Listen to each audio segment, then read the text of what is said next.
الحمد لله نحمده ونستعينه ونستغفره ونؤمن به ونتوكل عليه ونعوذ بالله من شرور أنفسنا ومن سيئات أعمالنا من يهده الله فلا مضل له ومن يضلله فلا هادي له ونشهد أن لا إله إلا الله وحده لا شريك له ولا نظير له ولا وزير له ولا مشير له ولا معين له ولا مثل له ولا مثال له ونشهد أن سيدنا وسندنا وحبيبنا وشفيعنا ومولانا وملجانا محمد صلى الله عليه وعلى آله وأصحابه وبارك وسلم تسليما كثيرا كثيرا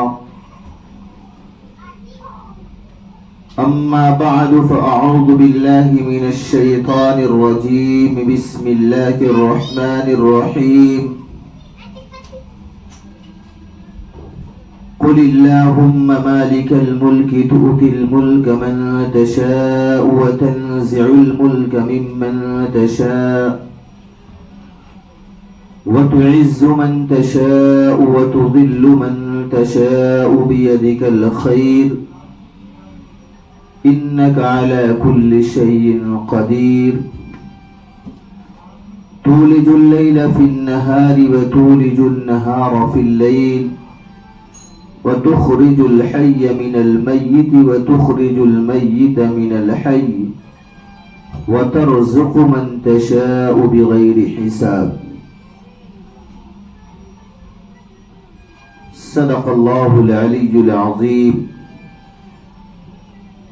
وصدق رسوله النبي الأمين المتين الكريم ونحن على ذلك لمن الشاهدين والشاكرين والحمد لله رب العالمين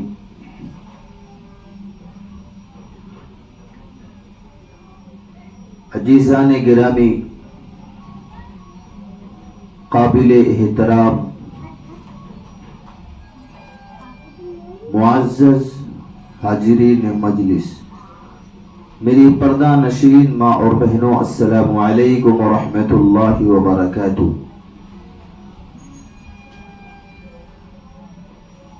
اللہ پاک کا بہت بڑا احسان ہوا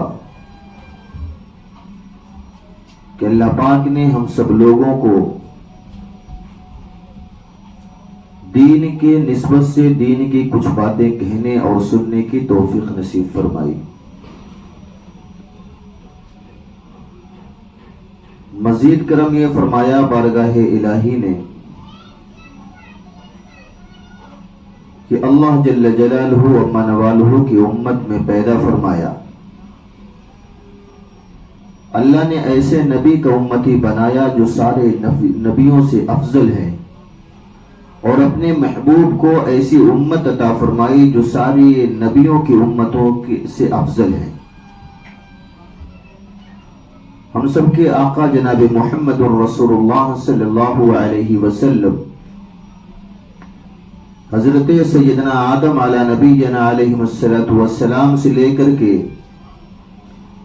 حضرت عیسیٰ علی نبینا علیہ السلام تک اللہ پاک نے کم و بیش 1,24,000 انبیاء علیہ السلام کو پیدا فرمایا اور اس دنیا کے اندر مبعوث فرمایا، بھیجا۔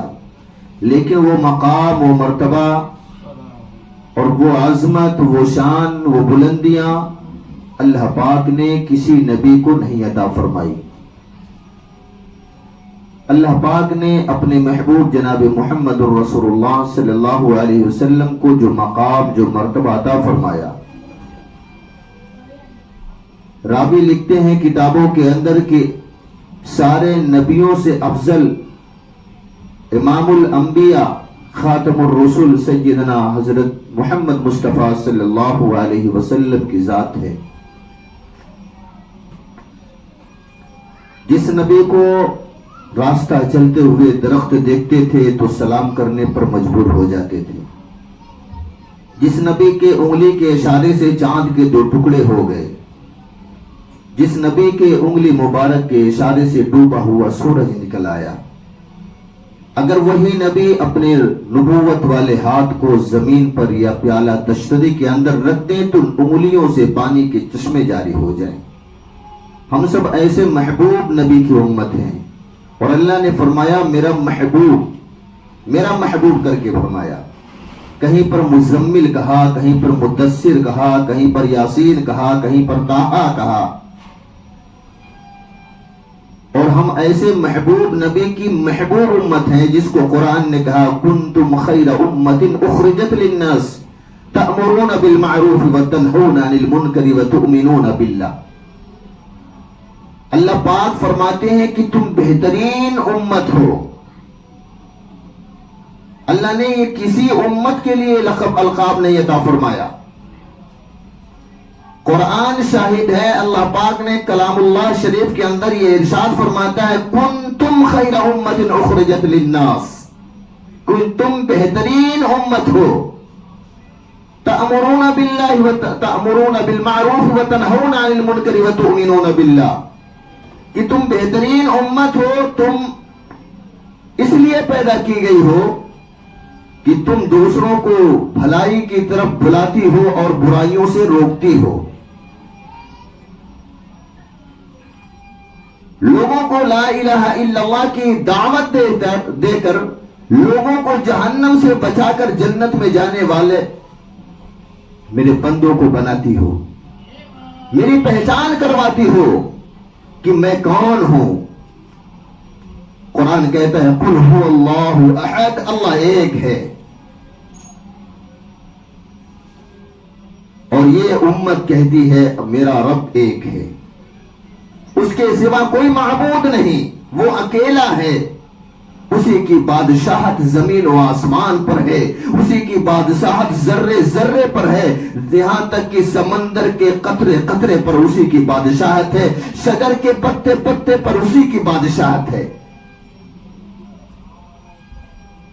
بہت سارے لوگ تو درخت کی پوجا کرتے ہیں، بہت سارے لوگ آگ کی پوجا کرتے ہیں، بہت سارے لوگ پانی کی پوجا کرتے ہیں، پانی کی عبادت کرتے ہیں، لیکن میرا رب کہتا ہے ان آگ کے اوپر بھی حکومت میری ہے۔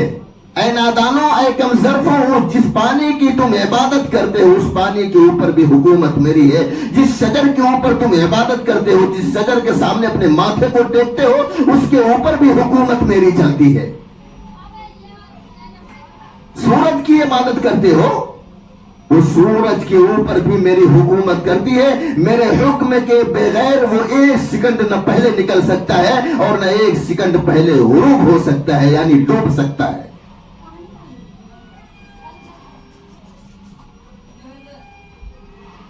ایک بہت پیارا واقعہ، ایک اللہ کے ولی ہیں جن کا نام حسن بصری رحمت اللہ علیہ، بہت بڑے اللہ کے ولی، بہت بڑے اللہ کے ولی ہیں۔ حسن بصری رحمت اللہ علیہ جہاں پر رہتے تھے ان کے گھر کے بغل میں ایک مجوسی، ان کا پڑوسی ایک مجوسی تھا، گھر کے بغل ہی میں رہتا تھا۔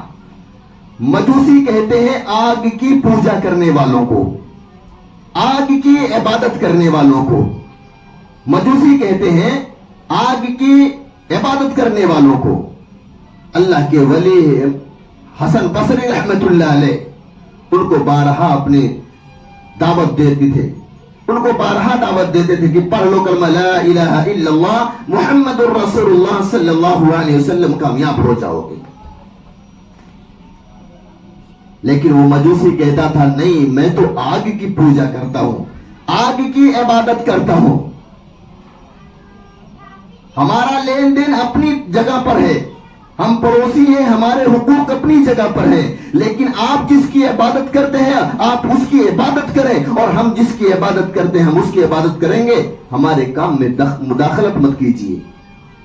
لیکن بارہا امام حسن بصری رحمت اللہ علیہ ان کو دعوت دیتے رہے کہ پڑھ لو میرے بھائی کلمہ، کامیاب ہو جاؤ گے، دنیا میں بھی تم کو عزت ملے گی، اور دنیا سے جانے کے بعد جب دوسری دنیا میں جاؤ گے، عالم برزخ میں جاؤ گے، وہاں بھی چین و سکون کی زندگی گزارو گے، وہاں تم کو چین و سکون ملے گا اور پھر جنت کے مستحق ہو جاؤ گے۔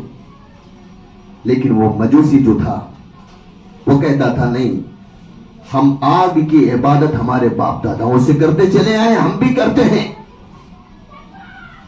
کتابوں میں لکھا ہے کہ ایک دن اس مجوسی کی بہت طبیعت خراب ہو گئی،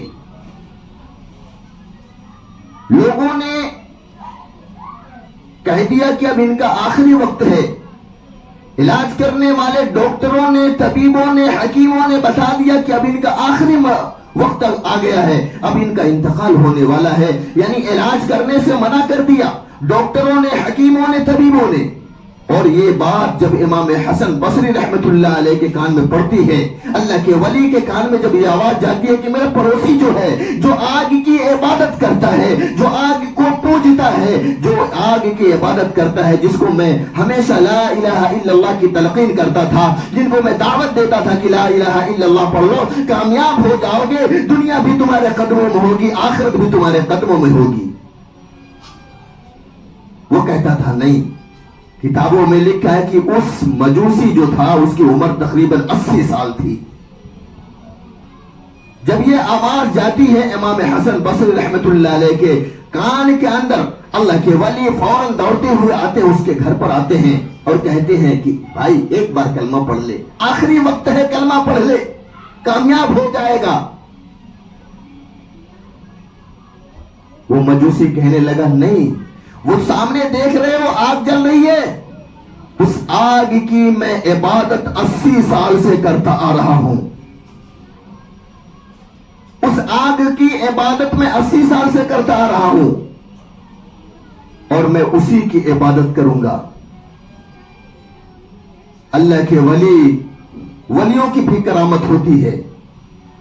اللہ کے ولی امام حسن بصری رحمت اللہ علیہ نے وہ آگ کو اپنے پاس بلایا اور بولا کہ اے میرے پڑوسی، تو 80 سال سے اس کی عبادت کرتا ہے، تو بھی اپنے ہاتھ کو اس کے آگ کے اندر ڈال، اور میں بھی اپنے ہاتھ کو اس آگ کے اندر ڈالتا ہوں، اگر تیرا ہاتھ جل جائے گا تو تیرا دین، تیری عبادت بیکار ہے، اور میرا ہاتھ اگر جل گیا، میرا ہاتھ نہیں جلے گا، تو جس کا ہاتھ نہیں جلے گا اس کا دین صحیح ہے، اس کا مذہب صحیح ہے، اس کی عبادت صحیح ہے۔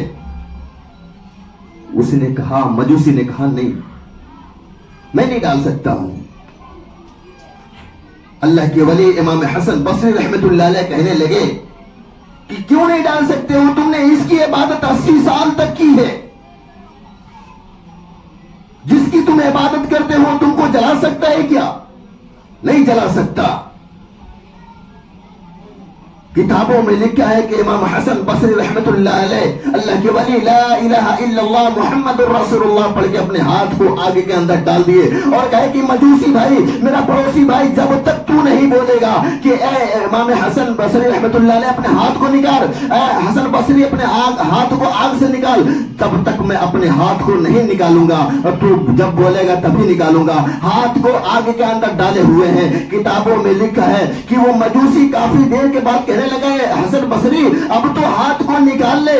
کتابوں میں لکھا ہے کہ جب امام حسن بصری اللہ کے ولی رحمت اللہ علیہ نے جب اپنے ہاتھ کو آگ سے نکالا تو بڑے خوبصورت پہلے تھا، لیکن اور خوبصورت ہو گیا۔ وہ آگ امام حسن بصری رحمت اللہ علیہ کے ہاتھ کو ذرہ برابر بھی نقصان نہیں پہنچائی۔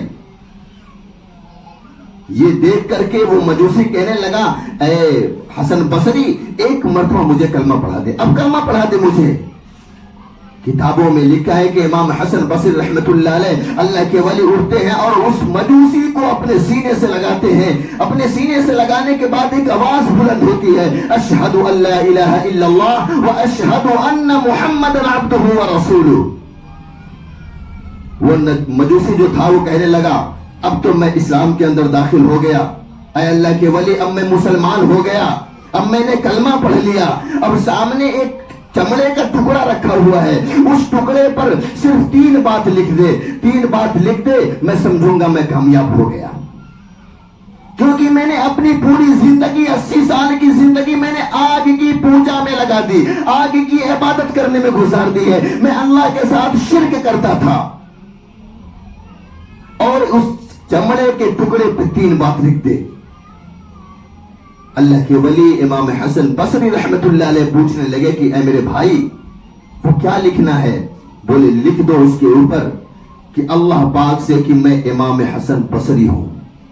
اپنا نام سب سے پہلے لکھو، اس کاغذ کے اس چمڑے کے ٹکڑے پہ سب سے پہلا اپنا نام لکھو کہ میں امام حسن بصری۔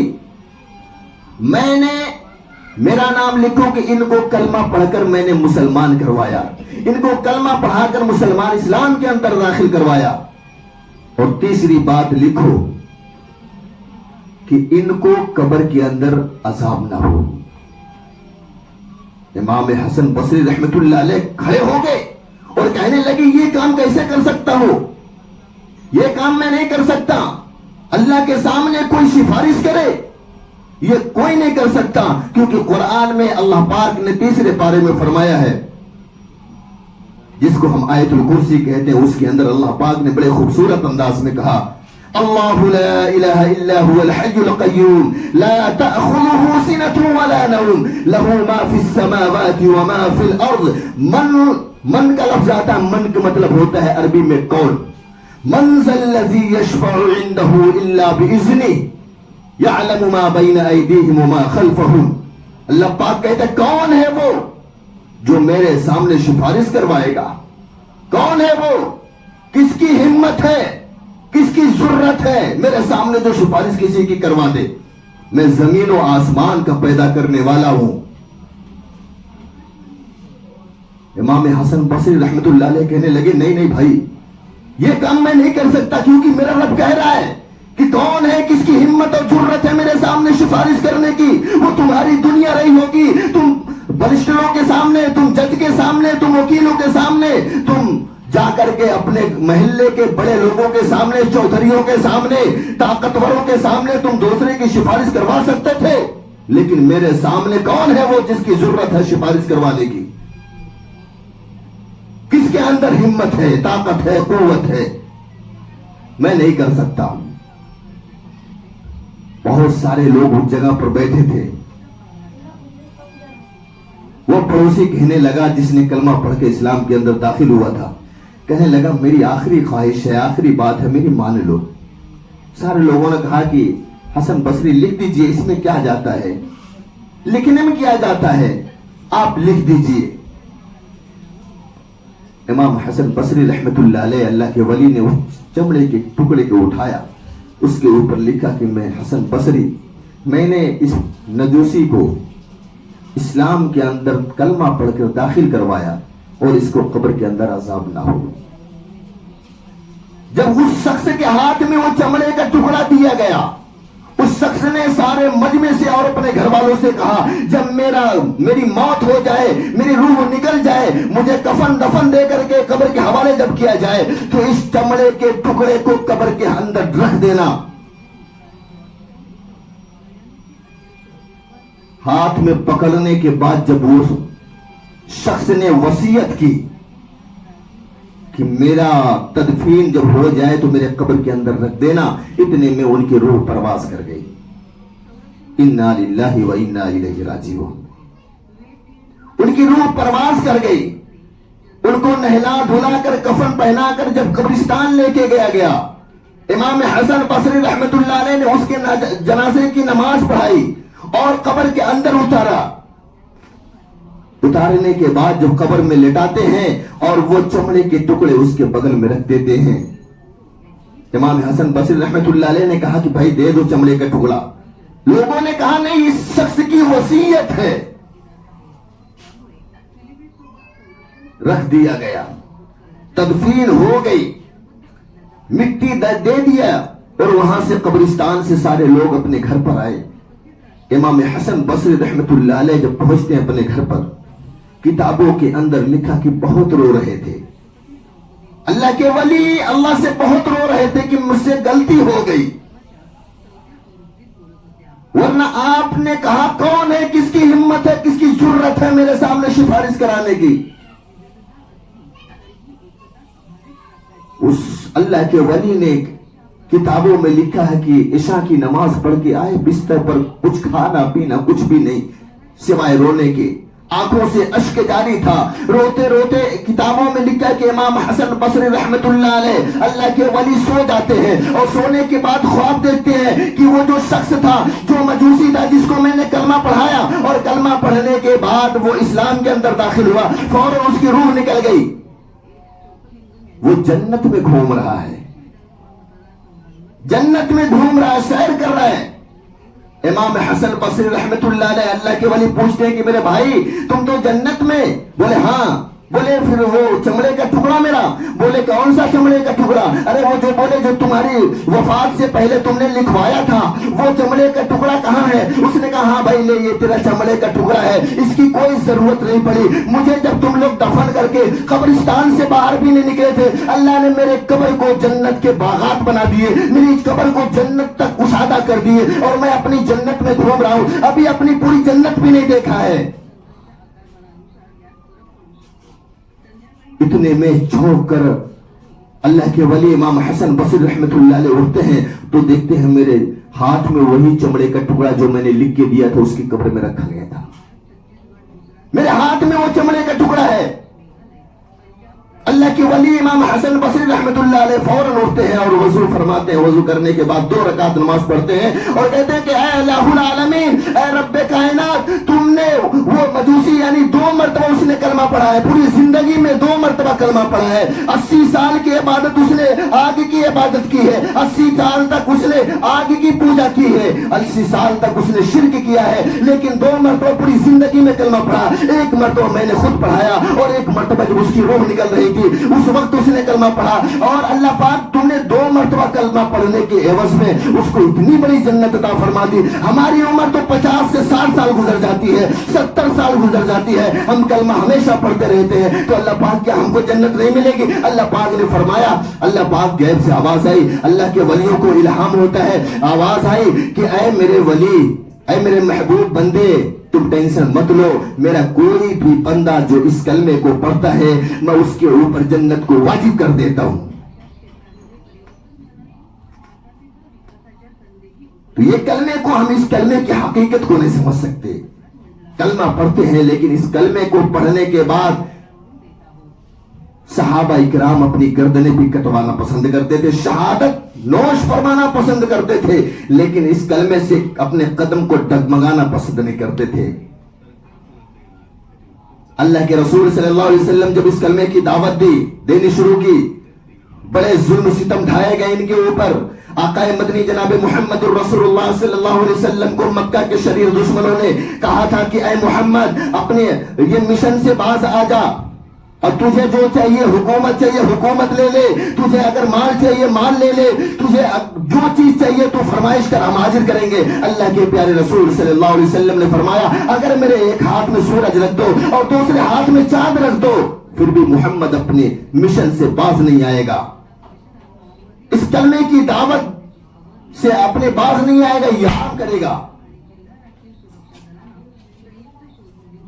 میرے محترم بزرگوں دوستوں، اللہ کے ولیوں کی اسی کلمہ کی پڑھنے کی وجہ سے اللہ پاک نے اپنا وقت کا ولی بنا لیا۔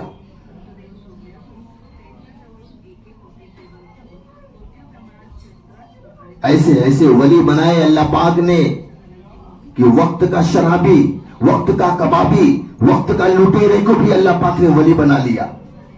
ڈاکو پوری زندگی ڈاکہ ڈالتے تھے، دوسروں کا مال لوٹ کر مار کر اپنے قبضے میں لیتے تھے، اللہ پاک نے ان کو بھی ولی بنا دیا۔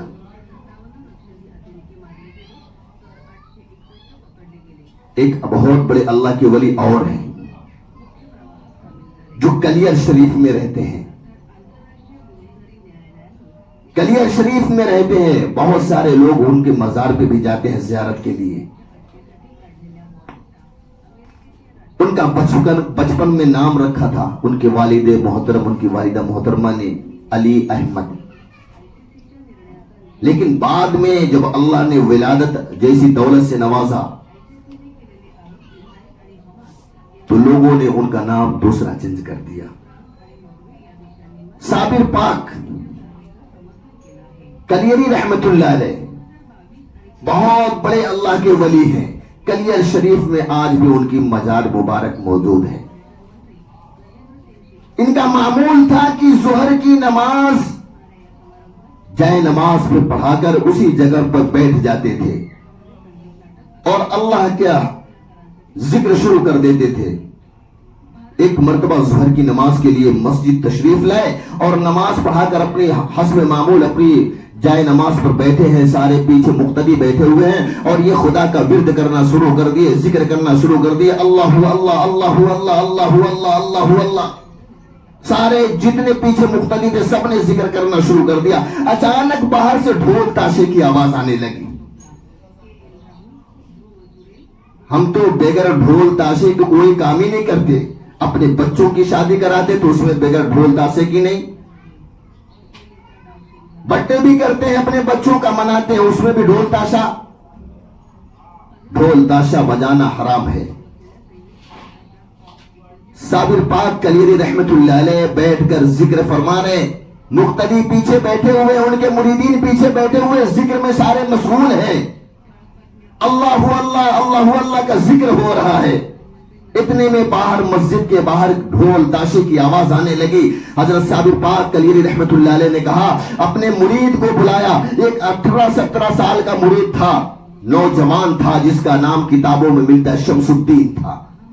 ان کو بلاتے ہیں اور بیٹا شمس الدین ادھر آؤ, دیکھو باہر کون ڈھول تاشا بجا رہا ہے. اس کو بولو یہ مسجد ہے, یہاں پر اللہ کی عبادت کی جاتی ہے, اللہ کا ذکر کیا جاتا ہے, یہاں پر قرآن کی تلاوت کی جاتی ہے, قرآن کی تعلیم دی جاتی ہے, حدیث نبوی کی تعلیم دی جاتی ہے. دیکھو ان کو بولو اگر ڈھول تاشا بجانا ہے تو مسجد سے دور چلے جائیں, وہ مسجد کے اطراف میں رہ کر مت بجائیں, ورنہ ڈھول تاشا بجانا حرام ہے. وہ شمس الدین اٹھتے ہیں اور باہر جاتے ہیں, بولتے ہیں کہ وہ اللہ کے ولی حسن, اللہ کے ولی صابر پاک کلیری رحمت اللہ علیہ کہتے ہیں کہ یہاں پہ ڈھول تاشا مت بجائیے, یہ مسجد ہے, اس میں عبادت ہوتی ہے, اللہ کا ذکر کیا جاتا ہے, قرآن کی تلاوت کی جاتی ہے, قرآن کی تعلیم دی جاتی ہے, حدیث نبویہ کی تعلیم دی جاتی ہے. یہ مسجد ہے, احترام کی جگہ ہے, یہ عظمت کی جگہ ہے. آپ کو ڈھول تاشے بجانے ہیں تو آپ مسجد سے کافی دور چلے جائیں, وہاں پر بجائیں. انہوں نے کہا جائیے آپ اپنے بابا سے کہہ دیجئے آپ اپنا کام کریں, ہم کو اپنا کام کرنے دیں.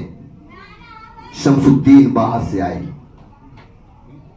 اور آ کر بیٹھ گئے, لیکن ڈھول تاشے بجنے کی آواز رک نہیں رہی تھی. اللہ کے ولی صابر پاک کلیری رحمت اللہ علیہ کہتے ہیں بیٹا شمس الدین کیا ہوا.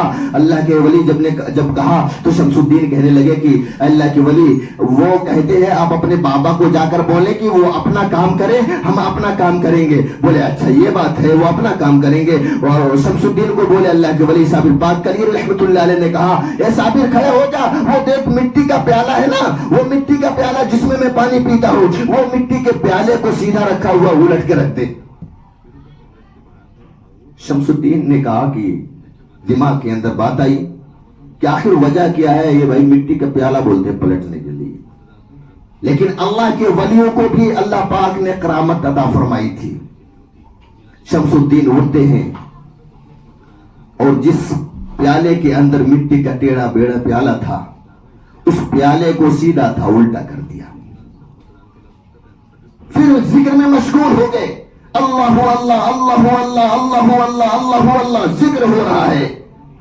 باہر سے چیخنے چلانے کی آوازیں آنے لگی, بچاؤ بچاؤ بچاؤ بچاؤ, ہم مر گئے, ہم تو ہلاک ہو گئے, بچاؤ.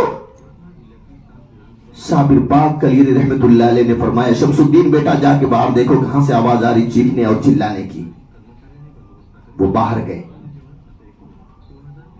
اور دیکھا کہ دو طرف سے بہت بڑے بڑے پہاڑ آ رہے. پتا چلتا ہے کہ ابھی دونوں پہاڑوں کے بیچ میں یہ جتنے بستی کے اندر جتنے لوگ ہیں, مسجد سے باہر جتنے لوگ ہیں جو ڈھول تاشے بجا رہے ہیں, اس کے اندر پس جائیں گے. بڑے تیزی اور رفتار کے ساتھ دونوں پہاڑ آ رہے تھے. پہاڑ تو یہاں پہ نہیں تھے. وہ ڈھول تاشے بجانے والے نے جب دیکھا کہ وہ شخص بندہ وہی پھر آیا ہوا ہے, اس نے کہا اپنے بابا سے بولو ہم کو بچا لے, ہماری جان بخش دے. وہ اپنے بابا سے جا کر کہہ دو ہم توبہ کرتے, ہم ڈھول تاشا نہیں بجائیں گے, ہم نگارا نہیں بجائیں گے, ہم بند کر دیتے ہیں, اپنے بابا سے بولو. وہ شمس الدین بھاگتا ہوا آیا اور کہنے لگا کہ اللہ کے ولی وہ تو کہتے اپنے بابا سے کہہ دو ہم کو بچا لے. صابر پاک کلیر رحمت اللہ علیہ، اللہ کے ولی صابر پاک نے فرمایا کہ شمس الدین جاؤ اس پیالے کو سیدھا کر دو۔ شمس الدین گئے، بولے یہ تو پیالہ ہے، اس کو الٹا اور سیدھا کرنے میں کیا؟ گئے سیدھا کیے، پہاڑ دونوں غائب۔ جتنے لوگ تھے اس جگہ پر سارے کے سارے مرد عورت سب آ گئے مسجد کے اندر، عورتیں پردے کی حالت میں، اور مرد اندر آئے اور بولے کہ بھائی اللہ کے ولی ہم کو کلمہ پڑھا دیجیے، ہم اپنے گناہوں سے توبہ کرتے ہیں۔ ساری عورتیں پردے کے اندر سے کہہ رہی کہ ہم کو کلمہ پڑھا دیجیے، ہم اپنی ساری گناہوں سے توبہ کرتے ہیں۔ صابر پاک کلیر رحمت اللہ علیہ نے سب لوگوں کو کہا وضو بنا لو، 2 رکعت کلمہ پڑھائے، اشہد ان لا الہ الا اللہ و اشہد ان محمدا عبدہ و رسولہ۔ سارے لوگوں نے کلمہ پڑھ کے اسلام کے اندر داخل ہوئے، اور صابر پاک کلیر رحمت اللہ علیہ اللہ کے ولی نے کہا کہ اب وضو بناؤ، 2 رکعت نماز پڑھ لو۔ کتابوں میں لکھا ہے کہ وہ 2 رکعت نماز پڑھے۔ اسلام کے اندر داخل ہونے کے بعد صابر پاک کلیری رحمت اللہ علیہ نے وضو فرمایا، اور وضو کروانے کے بعد بولے کہ 2 رکعت نماز پڑھ لو۔ وہ سارے کے سارے مرد اور عورتیں 2 رکعت نماز پڑھی۔ اس کے بعد کتابوں میں لکھا ہے کہ وہ 2 رکعت نماز مکمل کرنے کے بعد اپنی جگہ سے کھڑے بھی نہیں ہوئے تھے، اللہ نے سب کو اپنا ولی بنا دیا۔ اللہ پاک نے سب کو اپنا ولی بنا لیا۔ آج ہم نڈر ہو کے بیٹھے ہوئے ہیں، ہم نہ اللہ والوں کی صحبت میں بیٹھتے ہیں، نہ علماء کرام کی مجلسوں میں بیٹھتے ہیں، نہ ہم نماز پڑھنے کا ڈھنگ سیکھتے ہیں۔ بس ہم تو اسلام کے گھرانے میں ہم نے پیدا ہو گئے، کلمہ والے کے گھر میں ہم پیدا ہو گئے، اس کی وجہ سے ہم کو کلمے کی اہمیت نہیں معلوم ہے۔ میرے محترم بزرگوں، دوستو، اللہ کے پیارے رسول صلی اللہ علیہ وسلم نے اس کلمے کے لیے طائف کے منظر کو اگر دیکھا جائے تو سر مبارک سے لے کر کے پیر کے ناخن تک لہو لہان ہو گئے تھے۔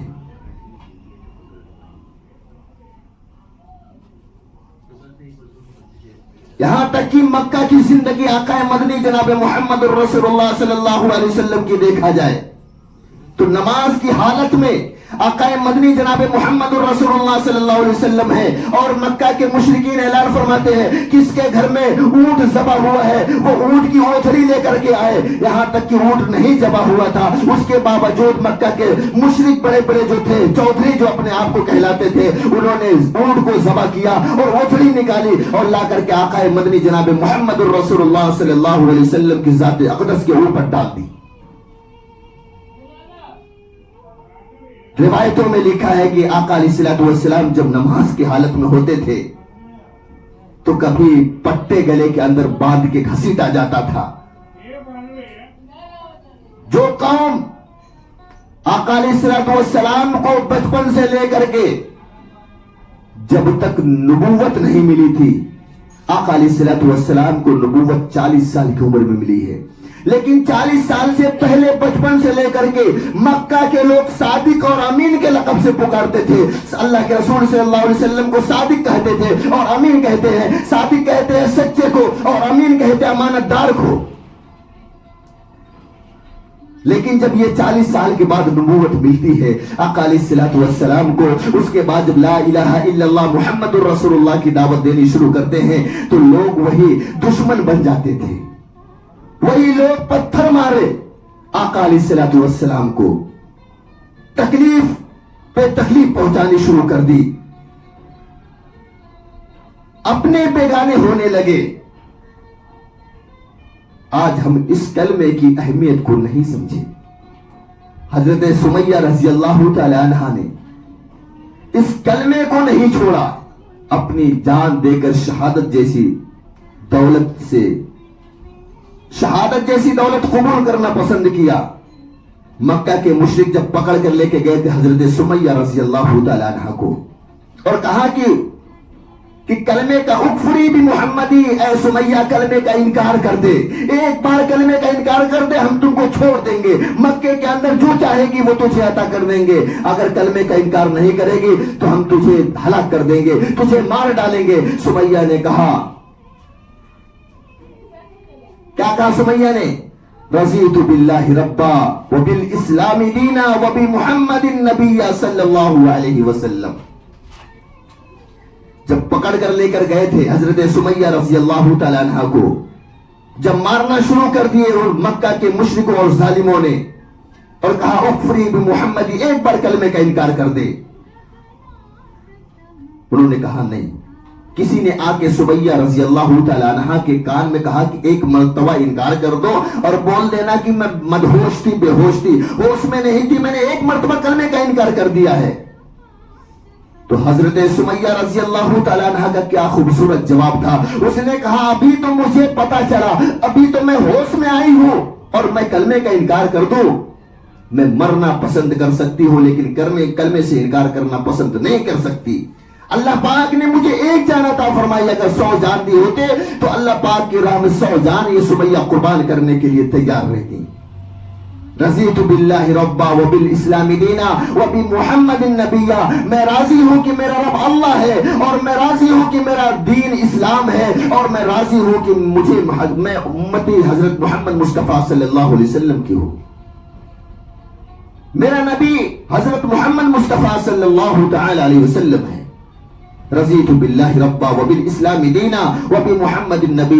جب سمجھ گئے مکہ کے مشرک، سمجھ گئے مکہ کے بڑے بڑے ظالم، جب سمجھ گئے کہ یہ سمیہ کے ایمان کا سودا نہیں کر سکتی ہے، تو 2 اونٹ منگائے اور ایک پیر کو ایک اونٹ میں باندھا اور دوسرے پیر کو دوسرے اونٹ میں باندھا، اور بولا اے سمیہ اغفری بمحمدی، اے سمیہ ایک مرتبہ کلمے کا انکار کر دے، ورنہ یہ کوڑا جو لیے ہاتھ میں، ایک اونٹ کو ایک کوڑے ماریں گے، دوسرے اونٹ کے دوسرے کوڑے ماریں گے، ایک اونٹ ایک طرف بھاگے گا اور دوسرا اونٹ دوسری طرف بھاگے گا، تمہارے 2 ٹکڑے ہو جائیں گے۔ حضرت سمیہ رضی اللہ تعالیٰ عنہ نے کہا اے مکہ کے ظالموں، اے مشرکوں، تم مجھے 100 ٹکڑے کر دو، پھر بھی یہ سمیہ اپنے ایمان کا سودا نہیں کر سکتی۔ حدیث کی کتابوں میں لکھا ہے کہ وہ مکہ کے مشرک اور ظالم نے ایک کوڑا ایک اونٹ کو مارا اور دوسرے کوڑے دوسرے اونٹ کو مارے، دونوں اونٹ دونوں طرف بھاگنے لگے، حضرت سمیہ رضی اللہ تعالیٰ عنہ کے 2 ٹکڑے ہو گئے، اور وہ ظالم اسی پہ بس نہیں کیا، جو ہاتھ کے اندر وہ کوڑے لیے تھے حضرت سمیہ رضی اللہ تعالیٰ عنہ کی شرمگاہ پہ مارتے رہے۔ کتابوں میں لکھا ہے کہ جب 2 ٹکڑے ہوئے حضرت سمیہ رضی اللہ تعالیٰ عنہ کے، روح پرواز کر گئی، ان کے ایک بیٹے تھے نوجوان، ان کو پیڑ میں باندھ کے لٹکایا گیا تھا، جن کا نام حضرت عمار رضی اللہ تعالیٰ عنہ ہے۔ حضرت عمار اوپر سے دیکھ رہے تھے، آنسو کے قطرے ٹپک رہے تھے، ان کی ماں کی جب نظر وہاں پر پڑتی تھی وہ کہتے تھے اماں بے فکر رہیے، مجھے کوئی تکلیف نہیں ہے۔ آسمان کی طرف نظر کرتے ہیں اور کہتے ہیں کہ باری تعالیٰ گواہ رہنا، میری ماں نے کلمے سے انکار نہیں کیا، اپنی جان کو دینا پسند کر لیا، ان ظالموں کے ہاتھ میں اپنی جان کا سودا نہیں کیا، اپنے ایمان کا سودا نہیں کیا، شہادت نوش فرمانا پسند کر لیا۔ اوپر سے حضرت عمار کہتے ہیں میری ماں کی جب 2 ٹکڑے ہوئے، اونٹ ایک ادھر بھاگا ایک ادھر بھاگا، میری ماں کی روح پرواز کر گئی، انا للہ و انا الیہ راجعون، لیکن میری ماں کلمے سے انکار نہیں کی۔ آج ہم لوگ ایک چائے پہ بک جاتے ہیں، ہم نہیں سمجھتے کہ ہمارے ایمان کی سطح کس بلندی تک ہے، سطح ہمارے ایمان کی نیچے ہے یا اوپر ہے۔ ایک چائے پی لیتے ہیں اور دوسرے کی برائیاں شروع کر دیتے ہیں۔ حدیث کی کتابوں میں لکھا ہے کہ حضرت عمار رضی اللہ تعالیٰ عنہ کو پیڑ سے باندھ کے لٹکایا گیا تھا، وہ سمجھے اب تو میری ماں کا کام تمام ہو گیا، اب میرا نمبر ہے، مجھے اتاریں گے۔ حضرت عمار رضی اللہ تعالیٰ عنہ کو ان مکہ کے ظالموں اور مشرکوں نے اتارا اور کہا کہ دیکھ تیرے ماں کے ساتھ کیا حشر کیے ہیں، تیرے باپ حضرت یاسر کے ساتھ بھی یہی حشر ہوا تھا اور تیرے ساتھ بھی حشر یہی کریں گے، اغفری بمحمدی، ایک مرتبہ کلمے کا انکار کر دے ہم تجھے چھوڑ دیں گے۔ مکہ کا چٹیل میدان ہے، مکہ کے بڑے بڑے ظالم سامنے کھڑے ہیں۔ حضرت عمار رضی اللہ تعالیٰ عنہ نے کہا میں بھی اسی ماں کا کلمہ پڑھا تھا، میں بھی اسی ماں کا دودھ پیا تھا جس ماں نے اس کلمے کے لیے اپنی جان دینا پسند کر لیا، میرے رگوں کے اندر میرے باپ حضرت یاسر کا خون ہے، جنہوں نے اس کلمے کے لیے، اس دین کے لیے اپنی جان کو دینا پسند کیا اور جام شہادت پینا، نوش فرمانا پسند کیا۔ میرے اندر بھی اسی ماں کا اور اسی باپ کا خون ہے، میں نے بھی اسی ماں کا دودھ پیا ہے۔ حضرت عمار رضی اللہ تعالیٰ عنہ نے کہا ٹھیک ہے، میں کلمے کا انکار کرتا ہوں۔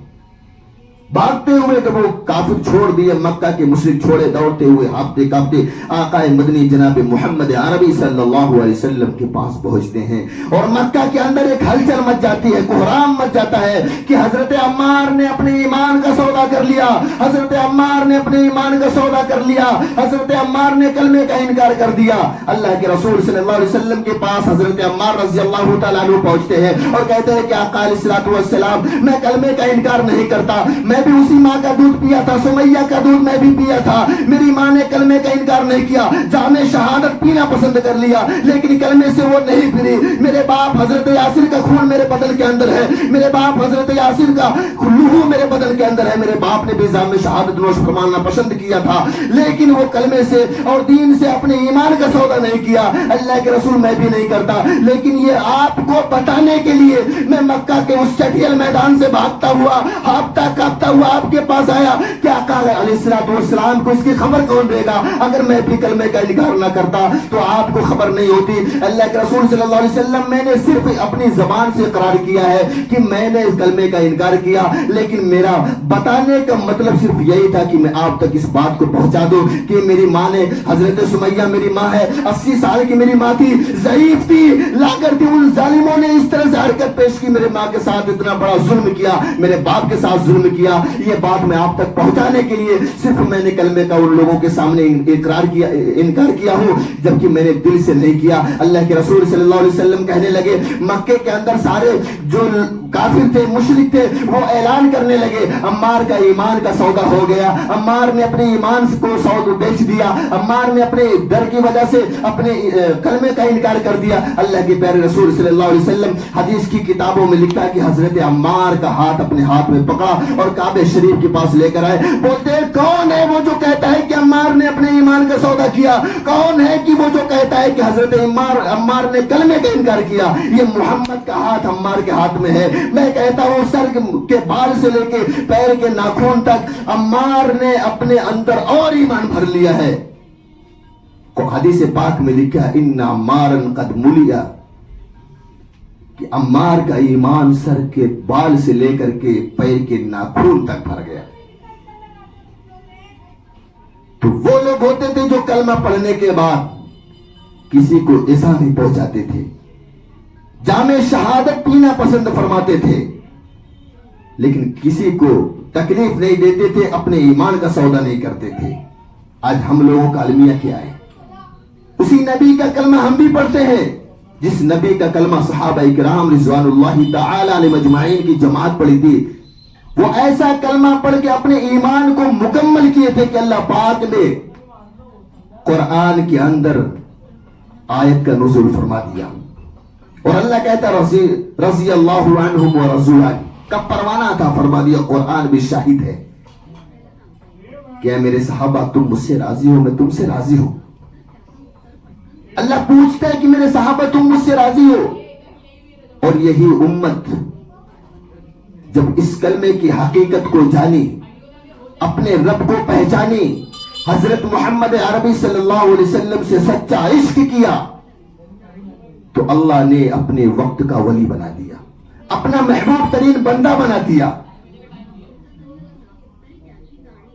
آج ہمارے گریبان کے اندر منہ ڈال کے جھاگے، خود جھاگے تو اللہ کے رسول صلی اللہ علیہ وسلم کی کتنی اتباع کرتے ہیں۔ قرآن کہتا ہے اگر تم مجھ سے محبت کرنا چاہتے ہو،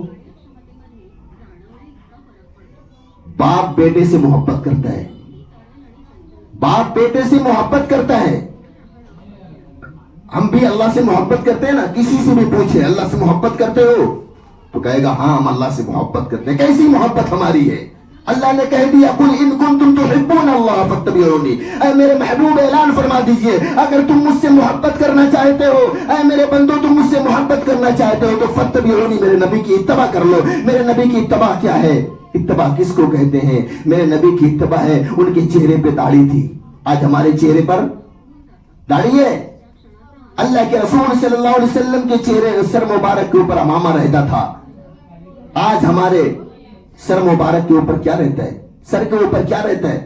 اللہ کے رسول صلی اللہ علیہ وسلم کے بال مبارک جو تھے، جن کو اللہ پاک نے قرآن میں بھی اعلان فرمایا ہے. اللہ کے رسول صلی اللہ علیہ وسلم کی زلفیں. آج ہمارے بال کیسے ہوتے؟ ڈسکو کٹ. نبی کی اتباع ہے یہ. آگے بال نہیں، پیچھے بال نہیں، سائڈ میں بال نہیں، اوپر بال ستر مرغی کی طرح. اللہ کے رسول صلی اللہ علیہ وسلم کی حدیث مبارکہ ہے، من تشبہ للہ فہو منہم، کہ جو جس کا طریقہ اختیار کرے گا مرنے کے بعد اس کے ساتھ اس کا حشر ہوگا. اللہ سے ہم کیسی محبت کرتے ہیں؟ اللہ سے محبت کی علامت ہے سب سے پہلے نبی کی اتباع. نبی کی اتباع اگر ہم کرتے ہیں تو ہم اللہ سے محبت کرتے ہیں. اور نبی پاک صلی اللہ علیہ وسلم سے اگر ہم اتباع نہیں کرتے، ان کی باتوں پر عمل نہیں کرتے، ان کے طرز کو نہیں اپناتے، تو اللہ سے محبت کرنے کا کوئی بھی دعویٰ اگر ہم کرتے ہیں تو وہ جھوٹا ہے. ہمارے لباس کیسے، ہمارا رہن سہن کیسا، ہمارے بچوں اور بچوں کی شادی بیوہ کیسی. اللہ پاک ہم سب لوگوں کو سچا پکا عاشق رسول بنائے، ان کے ایک ایک نقش قدم پر چلنے کی توفیق نصیب فرمائے. اللہ اپنی محبت اپنے پیارے حبیب جناب محمد الرسول اللہ صلی اللہ علیہ وسلم سے سچی پکی محبت کرنے والا بنائے. جن حضرات نے سنت نہ پڑھی وہ سنت سے فارغ ہو جائے. وما علینا الا البلاغ.